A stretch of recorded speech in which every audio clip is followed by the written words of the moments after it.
Hello viewers, আসসালামু আলাইকুম। Welcome to Liton sites of solution. আশা করি সবাই ভালো আছেন। আরও একটি নতুন ভিডিওতে সবাইকে স্বাগতম জানাচ্ছি। এই ভিডিওতে গত ৩১শে মে ২০২৪ সালে পেট্রোবাংলার সমন্বিত পরীক্ষার অ্যাসিস্ট্যান্ট ম্যানেজার আইসিটি এই পোস্টের সম্পূর্ণ কোশ্চেন সলিউশন করব। সো চলুন শুরু করি আজকের ভিডিও। তো প্রথমে প্যাটার্ন সম্পর্কে কিছু বলে রাখি। যদিও পরীক্ষার এক্সাম টেকার ছিল বুয়েট, বাট পেট্রোবাংলা একটা প্যাটার্ন দিয়েছিল যে অবশ্যই পরীক্ষাটা ১০০ মার্কের হতে হবে। তো এক্ষেত্রে বুয়েটের যে প্যাটার্ন ছিল ৪০টা এমসিকিউ এবং যে ৮টা রিটেন ছিল, রিটেনের ৫ মার্ক করে ৪০ মার্ক এবং ৪০টা এমসিকিউ এর জন্য ১.৫ মার্ক করে ছিল এবং ১.৫ মার্ক করে হলে আপনার ৬০ মার্ক হয়। তো এই ১০০ মার্কের মধ্যে পরীক্ষা। এখন বলে রাখি যে পেট্রোবাংলা কিন্তু বলেছে যে এখানে একটা ৫ মার্কের একটা সিস্টেম আছে, অর্থাৎ 50% মার্ক পালে আপনাকে কৃতকার্য বলে ঘোষণা করা হবে। তবে 50% এর বেশি মার্ক পেলে যে আপনি ভাইবার জন্য কল পাবেন, বিষয়টা কিন্তু তা না। কারণ আপনার দেখা যাবে যে যতগুলো পোস্ট ছিল, মেবি ১৭টার মতো পোস্ট ছিল। পার পোস্টের জন্য ৬ জন করে ভাইভাতে কল করবে। তো সেক্ষেত্রে ১৭x৬, তো এতজনকে কিন্তু ভাইভাতে কল করবে। তো আমরা অনেক সময় পিএসসিতে দেখি যে লেখা থাকে যে এই পোস্টের জন্য কোনো প্রার্থী কৃতকার্য হন নাই। ঠিক বিষয়টা এরকম। অর্থাৎ যদি ৫০ মার্কের নিচে সবাই হয়, ধরেন যে পরীক্ষাটা হলো এই পরীক্ষায় ৫০ মার্কের উপরে মার্ক কেউ পায় নাই, তাহলে কিন্তু এটা আবারও হয়তোবা পরীক্ষা হবে তাদের রুলস অনুযায়ী। তো এইজন্য এটা আমি আসলে ক্লিয়ার করে দিলাম। তো আমি মূলত আজকে এই ভিডিওতে ডিপার্টমেন্ট এবং নন ২ টা পার্টি কভার করার চেষ্টা করব। বুয়েট পরীক্ষা নিয়েছে যেহেতু, সো একটু লজিক্যাল কোয়েশ্চেনগুলো করে, আর আমি লজিক্যাল কোয়েশ্চেনগুলো সবসময়ই খুব সুন্দরভাবে এক্সপ্লেইন করে থাকি। সো চলুন শুরু করি আজকের ভিডিও। তো প্রথমে যে কোয়েশ্চেনটা এসেছিল সেটা হচ্ছে যে এরকম বলা ছিল যে একটা বাইনারি ট্রির নোটগুলো হতে পারে যে A, B, C, D, E, F, G, H and I, এবং একটা পোস্ট অর্ডার ট্রাভার্সাল দেওয়া ছিল। এই যে এটা হচ্ছে post order traversal A, B, F, C, H, D, E, G, I. তো এই পোস্ট অর্ডার ট্রাভার্সাল থেকে আপনাদেরকে ড্র করতে হবে বাইনারি ট্রি। দেন ট্রিটা কীভাবে অ্যারেতে রিপ্রেজেন্ট করা হয় এইটাকে এক্সপ্লানেশন করার জন্য বলা হয়েছিল। তো প্রথমে আমরা ট্রি ড্র করব। এখন আমরা কিন্তু দেখে এসেছি যে পোস্ট অর্ডার এবং ইন অর্ডার, অথবা প্রি অর্ডার এবং ইন অর্ডার, অথবা পোস্ট অর্ডার এবং প্রি অর্ডার, এই টাইপের ২টা জিনিস দেওয়া থাকলে কিন্তু আমরা ট্রি খুব সহজে ড্র করতে পারি। বাট এখানে এক্সেপশন হচ্ছে শুধুমাত্র পোস্ট অর্ডার দিয়েছে। তো এখন শুধু যদি পোস্ট অর্ডার দেওয়া থাকে, তো সেই ক্ষেত্রে আমরা আসলে কিভাবে করব? তো ধরুন আমি আপনাকে বেসিক একটা জিনিস দেখানোর চেষ্টা করছি। তো এইটা পোস্ট অর্ডার যেহেতু এই শেষের যে আইটা আছে এটা কিন্তু অবশ্যই রুট হবে, তাই না? তো আমরা পোস্ট অর্ডারের ক্ষেত্রে আমি চিন্তা করলাম যে আমি লেফট থেকে শুরু করবো, আমি ট্রিটা ড্র করা। তো ধরে নিলাম আমি প্রথম ৩টার ক্ষেত্রে এফটা হবে হচ্ছে রুট। তো এই জন্য আমি এফকে রুট বানিয়ে, এবং এ যেহেতু লেফট হবে, আমরা পোস্ট অর্ডারের ক্ষেত্রে কি জানি? Left, right and root. তো এই হিসেবে আমি এই প্রথম ৩টার জন্য এ এবং বি আমি কি করলাম? চাইল্ড হিসেবে রেখে আমি এফকে রুট বানালাম। ঠিক আছে? এইটুকু আমি করলাম। এখন এরপরে যে সিটা আছে, সিটা আমি আসলে কোথায় দেবো? এফ যেহেতু একটা রুট হলো এবং এটা যেহেতু সাব ট্রি হলো, তো পুরোটা মিলে আমি একটা ধরলাম, এবং এরপরে আমি সিকে একটা ধরলাম আর এস একটা ধরলাম, আবার ৩টা ধরলাম, অর্থাৎ ৩টা মিলে একটা, সি একটা, এস একটা। তো সেই ক্ষেত্রে এ, বি, এফ পুরোটা মিলে আমি কি করলাম? একটা ধরলাম এবং সিকে ধরে এসকে আমি আবার রুট বানালাম। তো এটাও ধরে নিলাম আমার ঠিক আছে। ঠিক আছে, আমি কীভাবে বুঝবো? আমরা জানি বাইনারি ট্রির ক্ষেত্রে একটা রুলস আছে যে ব্যালেন্স বাইনারি ট্রি যদি আমি কল্পনা করি, সো লেফট এবং রাইট ট্রির যে ডিফারেন্সটা আছে, অর্থাৎ হাইটের যে ডিফারেন্স আছে, সেই হাইটের ডিফারেন্স কিন্তু কী হবে? আপনার 0 অথবা 1 হবে, এর বেশি হওয়া যাবে না। তো আমি যদি চিন্তা করি যে এইটুকু ট্রির ক্ষেত্রে, অর্থাৎ এই যে এইটুকু ট্রির ক্ষেত্রে আমার ব্যালেন্সটা আছে কিনা, তো এখানে লেভেল 0, 1 অ্যান্ড 2, এই 3টা লেভেল আছে, তাই না? তাহলে আমার এইসের ক্ষেত্রে লেফট ট্রির লেভেল হচ্ছে 2 পর্যন্ত এবং রাইট ট্রির লেভেল হচ্ছে এখানে 0, এখানে 1 পর্যন্ত। তাহলে 2 - 1 = 1, তার মানে এই পর্যন্ত ঠিক আছে। তো এবার আমি যদি চিন্তা করি যে এই এইচ থেকে এই পর্যন্ত পুরোটা মিলিয়ে হচ্ছে আপনার একটা, এটা একটা, এটা একটা, এই 3টে নিয়ে কাজ করবো। তাহলে এই 3টার, এই 4টা একটা আমি ধরে নিলাম লেফট সাবট্রি, ডি হচ্ছে রাইট সাবট্রি, এবং তাদের রুট হচ্ছে ই, যেগুলো পোস্ট অর্ডারের এগুলো সিকোয়েন্স। তো আমি এটা যদি দেই, সেই ক্ষেত্রে কী হচ্ছে দেখুন, সেক্ষেত্রে এটার লেভেল হচ্ছে 0, এটা 1, এটা 2, এটা 3, তাই না? তাহলে আমার বাম পাশে হলো 3 এবং ডান পাশে কী হচ্ছে? ডান পাশে 0 এবং এটা হচ্ছে 1। তাহলে 3 - 1 = 2। তার মানে কি হচ্ছে যে এখানে কিন্তু 0 এবং 1 এর চেয়ে বেশি হয়ে গেল, যার কারণে এটা কিন্তু আনব্যালেন্সড হলো। তাহলে আমরা এটা যদি আনব্যালেন্সড হয়ে যায় এইটুকুতে, তাহলে আমরা এটা করতে পারবো না, তাই না? এটা যদি করতে আমি না পারি, তাহলে আমি কি করব? এই পুরোটা মিলে আমার তো ঠিক আছে, তাই না? তো এই পুরোটা মিলে আমি ধরবো কি যে একটা, এবং এই পাশের তার ঠিক পরের ডি এবং ই, এই দুটা এর সঙ্গে আমি না ধরে আমি এই দুটাকে ধরবো আমি জির সঙ্গে, অর্থাৎ ডি ই জি। তো এই ডি ই এবং জি দিয়ে আমি ট্রি বানাবো, সেটা রাইট পাশে পাঠাবো। তো এই যে এইটা দেখুন আমার এটা কিন্তু ঠিক আছে, এখানে ব্যালেন্স আছে। এবং ডি ই জির ক্ষেত্রে আবার জি কে রুট বানিয়ে এবং ডি কে লেফট ট্রি এবং ই কে রাইট ট্রি করব। তো এই যে আমি এটা করলাম। তো এইটা করার পরে এরপরে শেষে থাকে হচ্ছে আই, এবং এই আইকে আমি এই পাশের একটা রাইট ট্রি এবং এই পাশে একটা লেফট ট্রি, এই দুটার মাঝখানে আমি আইকে রুট বানিয়ে এইভাবে আমি ক্রিয়েট করতে পারি। এখন আমি এটা হচ্ছে আমাদের কিন্তু রিকোয়ার্ড যে ট্রিটা। এখন এই ট্রিটা আসলে হয়েছে কিনা এটা আমরা কিভাবে চেক করব? তো ব্যালেন্স বাইনারি ট্রি কিনা সেটা চেক করতে হবে। তো এটা আমার লেভেল 0, এটা 1, এটা 2 অ্যান্ড এটা হচ্ছে 3। তাহলে ডান পাশে এই যে ডান পাশে হচ্ছে আমার 2 পর্যন্ত আছে এবং বাম পাশে হচ্ছে 3 পর্যন্ত। তাহলে 3 - 2 = 1, এবং যেহেতু 0 এবং 1 এর মধ্যে যেকোনো একটা অর্থাৎ 1 আছে, তার মানে এটা এখনো কিন্তু ব্যালেন্সড আছে। সো এটা হচ্ছে আমাদের নির্ণয় বাইনারি ট্রি। এখন আমি ক্রস চেক দেবো যে আসলে এটা হয়েছে কিনা। যদি আমি পোস্টার ট্রাভার্স করি এই ট্রিটাকে, তাহলে কিন্তু আমাদের এই যে এইটা আসতে হবে। তো এটা আসে কিনা দেখি আমার। তাহলে পোস্টারের ক্ষেত্রে আমরা কি করব? যদি আমি শুরু থেকে রুট থেকে কল্পনা করি, এটা রুটকে আমি শেষে লিখবো। আমাকে বাম বা লেফটটা লিখতে হবে। আবার লেফটে আসলাম, লেফটে এসে দেখলাম এস আবার একটা রুট। তাহলে এরও লেফটে যাব, এফ একটা রুট, এরও লেফটে যাব এ। তাহলে এ হচ্ছে লেফট। তাহলে আমি এ লিখলাম। লেখার পরে লেফটের পরে রাইট লিখবো, রাইট হচ্ছে বি লিখলাম। তো এ এবং বির রুট কি? এফ লিখলাম। তাহলে এই পুরোটা মিলে হচ্ছে এস এর লেফট। তাহলে এস এর লেফট হলো, এবার এস এর রাইট লিখবো, রাইট হচ্ছে সি লিখলাম। লেখার পরে এস হচ্ছে রুট, এই জন্য এস লিখলাম। তাহলে এই পুরোটা মিলে হচ্ছে আই এর লেফট। এবার আই এর রাইটে যাবো, রাইটে যাওয়ার পরে দেখলাম জি এর নিজে একটা রুট। সো জির লেফটে যাবো, এখানে ডি লিখলাম। ডি পরে কি লিখবো? আমি রাইট লিখবো জির রাইট হচ্ছে ই, এবং এবারে জি লিখলাম, দেন হচ্ছে আই। তাহলে দেখুন যে এই যে সিকোয়েন্স যেটা পেলাম আমি, এটা পোস্টার ট্রাভার্স করলাম, এই আমরা যে ড্র করলাম ট্রিটা সেখান থেকে, এবং এখানে এই ট্রিটার কি হচ্ছে, এখানে পোস্টার ট্রাভার্স এবং এই পোস্টার ট্রাভার্স যেটা গিভেন দেয়া আছে সেটা কিন্তু সেম। সো আমি বুঝলাম যে হচ্ছে আমাদের এই ট্রিটা ড্র করা ঠিক আছে। তো ট্রিকে অ্যারেতে রিপ্রেজেন্ট করার জন্য আমাদেরকে যে অ্যারেটা নিতে হবে, এর সাইজটা কত হবে? তো সাইজের সূত্র জানি আমরা হচ্ছে size equal to 2 into height plus হচ্ছে 1। এখানে হাইট বা ডেপথ বলা হয় ওই ট্রির। তো এখানে ডেপথ, এই ট্রিটার ডেপথ কত হবে? ডেপথ হচ্ছে আমরা রুটকে 1 হিসেবে কাউন্ট করব। 1 2 3 অ্যান্ড 4। ডেপথ হচ্ছে 4 বা হাইট হচ্ছে 4। এবং ঠিক একইভাবে লেভেলটা কিন্তু আমরা রুটকে 0 দিয়ে কাউন্ট করি। 0 1 2 অ্যান্ড 3। তাহলে এটির ক্ষেত্রে লেভেল হচ্ছে 3 এবং হাইট বা ডেপথ হচ্ছে 4। তাহলে অ্যারের সাইজ হবে 2 ইন্টু 4 প্লাস 1 = 9। তাহলে আমরা এই যে 9টা ঘরের একটা অ্যারে নিলাম, এবং অ্যারেতে ট্রিকে রিপ্রেজেন্ট করার ক্ষেত্রে কোনো একটা নোডের যে অ্যাড্রেসটা, এই নোডটা কোথায় বসবে? নোডটা বসবে হচ্ছে, ধরি নোড এখানে 2n+1, এটা হচ্ছে লেফট। রাইট হবে হচ্ছে 2n+2 এবং রুট হবে n।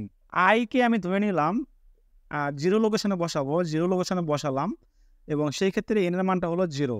এখন আই এর যে লেফট এইচ আছে, এইচকে আমি বসাবো। তো এইচ বসাবো হচ্ছে এই যে এখান থেকে। তাহলে 2 ইন্টু আই এর মানটা কত? 0 প্লাস 1, তাহলে এটার মান হচ্ছে 1। তাহলে এই যাবে হচ্ছে 1 লোকেশনে। এরপরে আমরা জি কে বসাবো। জি হচ্ছে রাইট। তাহলে জি বসবে কই থেকে? 2 ইন্টু আই এর মানটা 0 প্লাস 2, এখানে আসলে 2। তাহলে জি বসবে 2-তে। তাহলে 0 1 2 লোকেশনে জি বসলো। ঠিক আছে? এরপরে এইচ এর লেফটের যে এফটা, এটা আমরা বসাবো।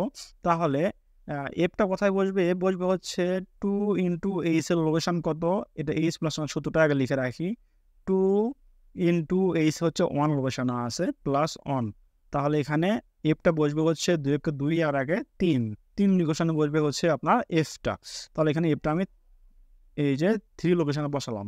এরপরে সি কোথায় বসবে? সি বসবে হচ্ছে 2 ইন্টু এইচ প্লাস 2। তাহলে 2 ইন্টু এইচ এর মান কত? এইচ এর মান হচ্ছে 1, এই যে এই 1টা লিখলাম, প্লাস 2। তাহলে 4 লোকেশনে এসে আপনার সিটা বসবে। তাহলে এখানে 0, 1, 2, 3, 4 লোকেশনে এই যে সি বসালাম। এরপরে ধরুন আমি কি বসাবো? আচ্ছা, এটাই আগে শেষ করি, বাম পাশটা শেষ করি। এই যে এটা কোথায় বসবে? এ বসবে হচ্ছে আপনার 2f + 1, যেহেতু এটা হচ্ছে f এর লেফট। তাহলে 2 ইনটু f এর মান কত? f এর মান আছে হচ্ছে 3, অর্থাৎ 3 নম্বর লোকেশনে f আছে প্লাস 1। তাহলে 3 × 6 = 7। তাহলে 7 লোকেশনে a বসবে। এই যেখানে a বসালাম। এরপরে b কোথায় বসবে? b বসবে হচ্ছে b = 2f + 2। তাহলে 2 ইনটু 3 + 2 = 8। তাহলে 8 লোকেশনে b বসবে। তাহলে এই যে এখানে আমি b বসালাম। এরপর আসেন টা শেষ হলো। জির পরে আবার d কোথায় বসবে? d বসবে হচ্ছে 2g + 1, যেহেতু d হচ্ছে g এর লেফট। তাহলে 2 ইনটু g কোথায় আছে? g আছে 2 লোকেশনে, 2 + 1, তাহলে 5 লোকেশনে d বসবে। তাহলে 0, 1, 2, 3, 4, 5। এই যে 5, এই 5 লোকেশনে বসলো d। এরপরে e কোথায় বসবে? e বসবে হচ্ছে e = 2g + 2। তাহলে 2 ইনটু g আছে হলো আপনার 2 নম্বর লোকেশনে প্লাস 2 = 6। 6 লোকেশনে কি বসবে? e বসবে। এই যে এখানে e বসলো। তো এইভাবে মূলত হচ্ছে আমাদের আ এই যে ট্রিটা আছে, ট্রি নোডগুলো আমাদের অ্যারেতে রিপ্রেজেন্ট হবে। জাস্ট এইভাবে এই ফিগারটা লিখে দিলে কিন্তু হয়ে যেত। আমি জাস্ট আপনাকে বোঝানোর জন্য এই যে ক্যালকুলেশনগুলো করলাম। তো আশা করি কিন্তু বুঝতে পারছেন। এটা কিন্তু অনেক ইম্পোর্টেন্ট একটি কোয়েশ্চেন ছিল এবং খুবই লজিক্যাল কোয়েশ্চেন। তো আমার মনে হয় যে এই কোয়েশ্চেনে আর কোনো কনফিউশন থাকলো না আপনাদের। সো চলুন আমরা এবার নেক্সট কোয়েশ্চেনটি দেখার চেষ্টা করি। নেক্সট কোয়েশ্চেন হচ্ছে এরকম একটা সি প্রোগ্রাম দেয়া ছিল এবং এই সি প্রোগ্রামের আউটপুট কি হবে সেটাই তারা বলেছিল।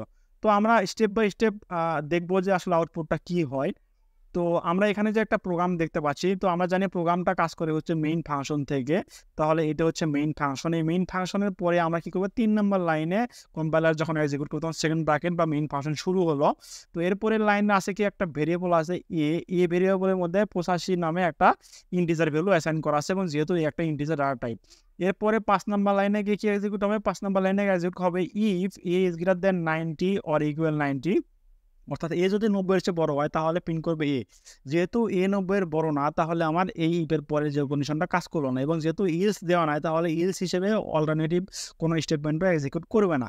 এরপরে 6 নাম্বার লাইন যেহেতু এক্সিকিউট করলো না, তাহলে সরাসরি এখান থেকে চলে যাবে 7 নাম্বার। 7 নাম্বার যেহেতু একটা স্পেস আছে, তাহলে এখানে কোনো কাজ করবে না। এরপরে 8 নাম্বারে যাবে। 8 নাম্বারে গিয়ে আবার দেখবে যে if A is greater than equal 80, এটা কি 80 এর চেয়ে বড়? তো যেহেতু এতে আমাদের কি আছে? 85 আছে এবং 85 যেহেতু 80 এর চেয়ে বড়, তাহলে এখানে এটার জন্য আমার 9 নাম্বার লাইনের বিটা প্রিন্ট হবে। তাহলে বিটা প্রিন্ট হলো। এরপরে ঠিক 10 নাম্বার লাইনে যাবে। 10 নাম্বার লাইনে গিয়ে দেখবে কি if A is greater than equal to 70, অর্থাৎ এ কি 70 এর চেয়ে বড়? যেহেতু এতে কি 85 আসে, এটা কিন্তু কোনো আপডেট হচ্ছে না। তাহলে এ যেহেতু 70 এর চেয়ে বড়, সো আমার এখানে 11 নাম্বার লাইনে কি হবে? সিটাও প্রিন্ট হবে। তাহলে সিটাও প্রিন্ট হলো। এরপরে আবার চলে আসবে 12 নাম্বার লাইনে কম্পাইলার। 12 নাম্বার লাইনে এসে দেখবে যে if A is greater than equal 40, এ কি 40 এর চেয়ে বড়? যেহেতু এর মধ্যে 85 আছে, যাহা 40 এর চেয়ে বড়, সো এখানে 13 নাম্বার লাইনের প্রিন্টএফটা প্রিন্ট হবে। এখানে আছে ডি এবং ডিটা প্রিন্ট হলো।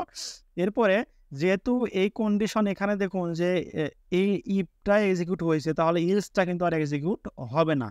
এই ইলসটা কিন্তু শুধুমাত্র এই ইফের জন্য, ঠিক আছে? এই পুরোটা মিলে কিন্তু একটা স্টেটমেন্ট আমাদের, হ্যাঁ? এটা একটা স্টেটমেন্ট, এই দুটো মিলে একটা স্টেটমেন্ট, এই দুটো মিলে একটা স্টেটমেন্ট, এই দুটো মিলে একটা স্টেটমেন্ট। তো এখানে যে ইফ আছে, এই ইফটা কিন্তু কনফিউশন হবে না যে অন্য কারো ইফ কিনা, অথবা এটা কিন্তু অনেক সময় আপনারা কোড দেখেই কিন্তু ভাবতেন যে এত সহজ, আসার তো কথা না। আপনারা কিন্তু ইলস ইফ কাউন্ট করতেন। তো সো ইলস ইফ কাউন্ট করলে কিন্তু এই প্রোগ্রামটা হতো না। তো এই প্রোগ্রামের জন্য আউটপুট হবে হচ্ছে BCD। আশা করি আপনারা বুঝতে পারছেন। সো চলুন আমরা নেক্সট কোয়েশ্চেনটি সলিউশন করার চেষ্টা করি। নেক্সট কোয়েশ্চেনটা ছিল হচ্ছে এরকম যে you have 3 access specifier in Java object oriented programming language. You have to find which access specifiers has worked with public, private, and protected mode.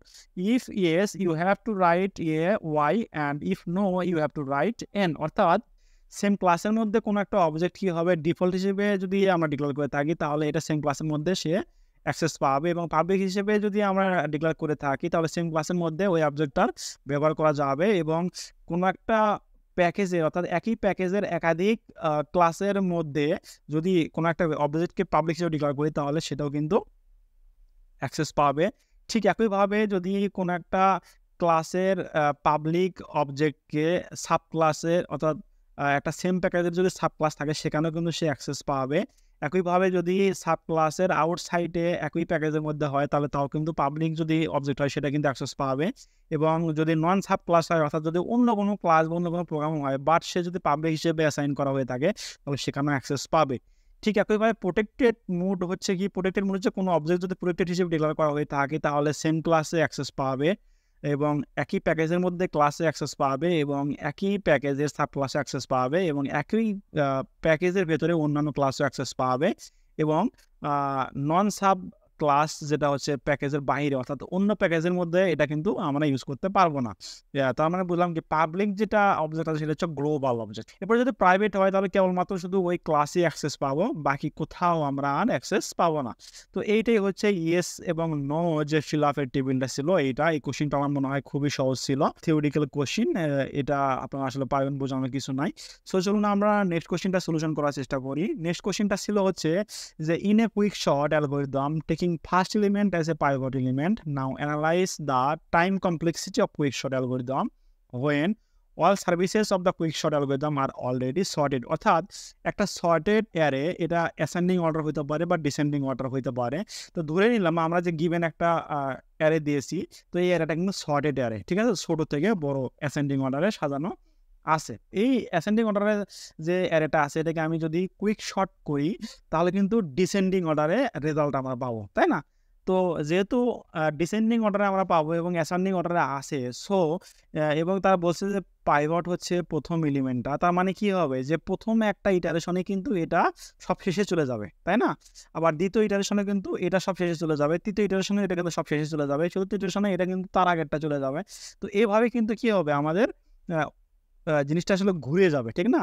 3 আসবে এইখানে, 5 আসবে এইখানে। তো আলটিমেটলি প্রত্যেকটা ইটারেশনের ক্ষেত্রে কি হচ্ছে আমার একটা করে কিন্তু কমে যাচ্ছে। অর্থাৎ যদি আমি প্রথম যে কম্পারিজনটা করব, যেহেতু আমার প্রথম এলিমেন্টটাই পাইভট ধরছে, তার মানে আমরা কি জানি প্রথম কম্পারিজনের ক্ষেত্রে n-1টা কম্পারিজন হবে, দ্বিতীয়টার ক্ষেত্রে n-2, তৃতীয় ইটারেশনের ক্ষেত্রে n-3, এভাবে কি হবে, এভাবে 1 পর্যন্ত হবে। তো এভাবে কিন্তু ইটারেশন হবে। তাও এটা মূলত আসলে কি 1 2 3 4 5 তারপরে শেষে এসে কি হয়েছে এখানে কিন্তু n যদি হয় আমাদের, তাহলে এটা একটা আমাদের সিরিজ একটা ইকুয়েশন।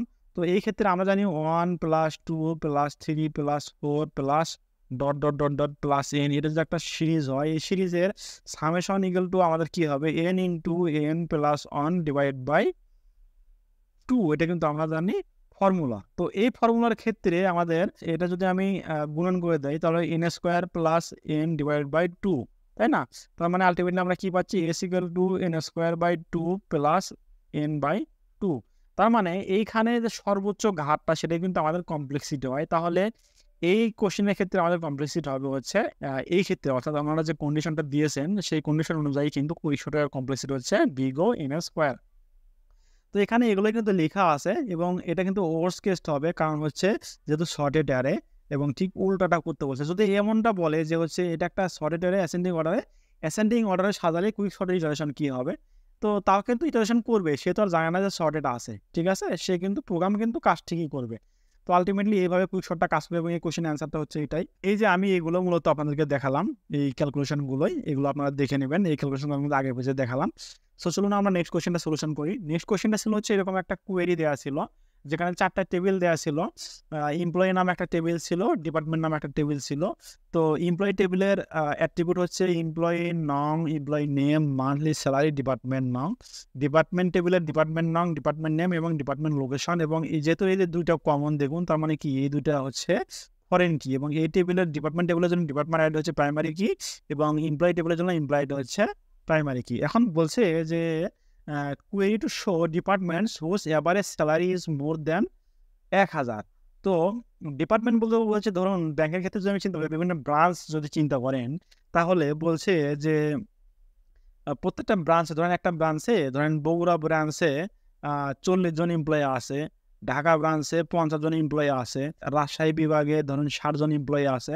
তাহলে এই ব্যাংকের ক্ষেত্রে বগুড়া ব্রাঞ্চের যে 40 জন আছে, 40 জনের যে গড় স্যালারিটা, ঢাকা ব্রাঞ্চের গড় স্যালারি এবং রাজশাহী ব্রাঞ্চের যে গড় স্যালারি আছে, তো এই গড় স্যালারি এটা দেখুন যে whose average salary is more than 1000। অর্থাৎ এরকম তো অনেক ব্রাঞ্চ আছে, তাই না? এই ব্রাঞ্চের যে ব্রাঞ্চের অ্যাভারেজ এমপ্লয়ীদের স্যালারিটা 1,000 টাকার চেয়ে বেশি, সেই ব্রাঞ্চগুলোর নাম প্রিন্ট করার যে কোয়েরিটা সেটা লিখতে বলছিল। তাহলে আপনাদেরকে কি করতে হবে, প্রথমে কোয়েরি করতে হবে হচ্ছে ব্রাঞ্চগুলোকে আবার গ্রুপ করতে হবে।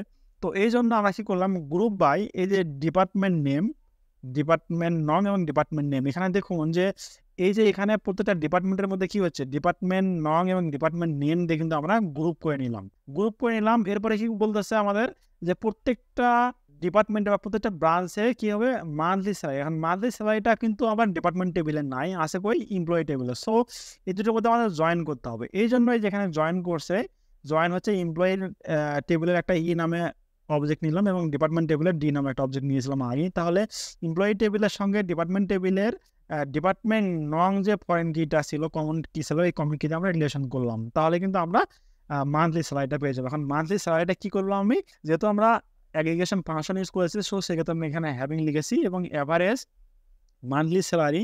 তো এখানে আমরা কি পেলাম, অ্যাভারেজ স্যালারিটা পেলাম এবং ইজ গ্রেটার দেন 1,000। 1,000 যদি বেশি হয় তাহলে ওই সকল ডিপার্টমেন্টের ডিপার্টমেন্ট টেবিল থেকে ডিপার্টমেন্ট নামটা শো করবে। এটা ছিল হচ্ছে আমাদের একটা কোয়েরি।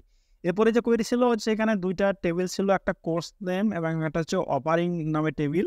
দুটার অ্যাট্রিবিউটগুলো হচ্ছে এগুলো দেওয়া আছে। বলা হয়েছিল যে query to show courses that have exactly 2 offers. Exactly 2 বলতে এই জন্য আমরা ইকুয়াল 2 দিলাম। এখন ডাবল ইকুয়াল কিন্তু হয় না, ঠিক আছে, এটা একটু মনে রাখবেন।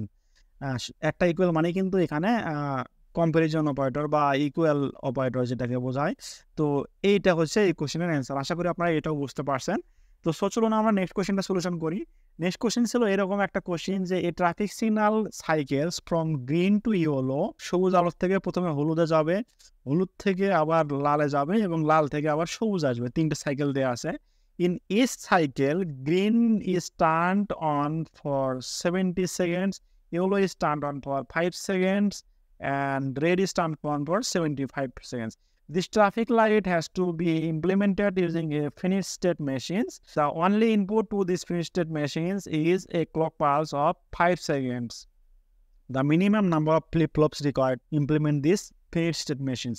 So এখানে দেখুন গ্রিন কত সময় নেয়, 70 সেকেন্ড নেয়, ইয়েলো নেয় 5 সেকেন্ড এবং রেড নেয় হচ্ছে 75 সেকেন্ড। তাহলে টোটাল একটা সাইকেল কত সময় নিচ্ছে, 150 সেকেন্ড সময় নিচ্ছে। কিন্তু তারা বলে দিয়েছে যে এই যে ফ্লিপ ফ্লপ বা ফিনিশড স্টেট মেশিনটা কি হবে, ক্লক সাইকেল হবে 5 সেকেন্ড অন্তর অন্তর। তাহলে এই একটা সাইকেল সম্পূর্ণ তো কতগুলো ক্লক লাগতেছে, এই 150 ভাগ 5 এর ইকুয়াল হচ্ছে 30। এই 30টা কিন্তু আমার ক্লক লাগতেছে। তাহলে যেহেতু আমরা একটা সূত্র জানি যে ক্লক সংখ্যা যদি দেয়া থাকে তাহলে ফ্লিপ ফ্লপ হবে হচ্ছে আমার 2 টু দি পাওয়ার n, অর্থাৎ যে কয়েকটা ফ্লিপ ফ্লপ লাগবে সেটা আমরা ডিপেন্ড করবো কার উপর, নির্ভর করে এই যে এটা এই সূত্রের উপর নির্ভর করে। সূত্রটা হচ্ছে যে এরকম যে এখানে এনটা হচ্ছে নাম্বার অফ ফ্লিপ ফ্লপ, ঠিক আছে, এবং এখানে হচ্ছে ক্লক ইকুয়াল টু এইটা। তাহলে এখানে 30 equal to 2 to the power n। তো এটাকে আমরা কিভাবে ক্যালকুলেশন করব, দুই পাশে লগ যদি নেই, log 30 equal to 2 base log যদি নেই এভাবে, তাহলে n ইন্টু এই যে এখানে 2 বেস লগ 2 হলো। তো এরপরে কি হবে, আমরা এটা 1, তাহলে n ইকুয়াল টু লগ 30। তাহলে এটাকে যদি আমি ক্যালকুলেশন করি, ক্যালকুলেটরে আপনারা লগ 30 ভাগ লগ 2 দিয়ে করলে কিন্তু যেটা আসবে সেটা কিন্তু অ্যান্সার আসবে মূলত হচ্ছে 4.90 এবং এটা আমাদের বড়টাই নিতে হবে। সো সেক্ষেত্রে আমাদের নাম্বার অফ ফ্লিপ ফ্লপ লাগবে হচ্ছে 5টা। তো আশা করি এই কোশ্চেনটা কিন্তু বুঝছেন, এটা একটা ইন্ডিয়ান ওয়েবসাইটের কোশ্চেন। তো আমি ওয়েবসাইটটা এই ভিডিও ডিসক্রিপশন বক্সে দিয়ে দেবো, ওখান থেকে আপনারা দেখে নেবেন। চলুন আমরা নেক্সট কোশ্চেনটা সলিউশন করার চেষ্টা করি। নেক্সট কোশ্চেন হচ্ছে এরকম, এটা কিন্তু এর আগে পিজিসিবিতে যে পরীক্ষা হয়েছিল সেই পরীক্ষাতেও কিন্তু এসেছিল, যে একটা টেবিল দেওয়া ছিল এবং বিভিন্ন টেস্টিং, সফটওয়্যার ইঞ্জিনিয়ারিংয়ের ক্ষেত্রে যে টেস্টিংগুলো আছে টেস্টিংগুলোর আপনার থিওরিটিক্যাল পার্ট দেওয়া ছিল, অর্থাৎ টেস্টিংগুলোর যে ডেফিনিশনই বলেন বা হচ্ছে আপনার বিভিন্ন প্রপার্টিসগুলো দেওয়া ছিল এবং বলা হয়েছিল যে এটা কোন টেস্ট, এবং উল্টাপাল্টা করে দেওয়া ছিল আর কি, আপনাদেরকে লিখতে হতো নামগুলো। নেক্সট কোশ্চেনটা ছিল হচ্ছে সম্পূর্ণ থিওরি কোশ্চেন। এই যে এখানে এই 4টা কোশ্চেন যেগুলো আছে এগুলো সম্পূর্ণ থিওরি কোশ্চেন। আমি এই ভিডিও ডিসক্রিপশন বক্সে আমি বিভিন্ন ওয়েবসাইটের লিঙ্ক থেকে আমরা দিয়ে দেবো যে এই থিওরিটিক্যাল কোথা থেকে পড়বেন। তো এইগুলো আপনারা অবশ্যই দেখে নেবেন। এরপরে নন ডিপার্টমেন্ট যে পার্টটা আছে, নন ডিপার্টমেন্ট পার্টটাও আমি হচ্ছে বিভিন্ন ফেসবুক গ্রুপে কিন্তু অলরেডি আপলোড হয়ে গিয়েছে। তো ফেসবুকের লিঙ্কগুলো কিন্তু আমি এই ভিডিও ডিসক্রিপশন বক্সে ইনশাল্লাহ দিয়ে দেবো আপনাদের জন্য। ভিডিওটা আমার মনে হয় যে অনেক উপকারে আসছে আপনাদের জন্য। তো পরবর্তী ভিডিও পর্যন্ত সবাই অপেক্ষা করুন, সে পর্যন্ত ভালো থাকবেন। ধন্যবাদ সবাইকে, আসসালামু আলাইকুম।